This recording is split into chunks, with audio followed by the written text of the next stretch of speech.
So in this Air Canada app tutorial, I will be showing you how to book a multi-city flight on the Air Canada app. So once the app is opened up, go to the bottom left and select on where it says book.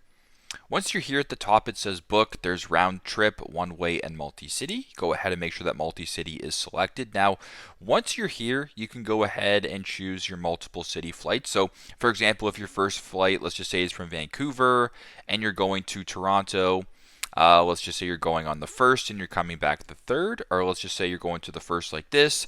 That means that your next flight, that in this case will be Toronto, and then let's just say you wanted to go to Calgary, for example, and let's just say you want to do this on the third, and this or the third right here. I'll press continue. So your first flight, Vancouver to Toronto on July 1st. Your second flight, Toronto to Calgary on July 3rd.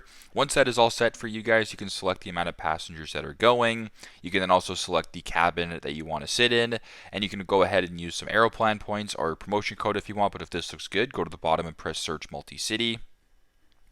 Once you're here, it'll show you your first flight. So if I just wanted to select this flight as an example, I'll just do standard just like that.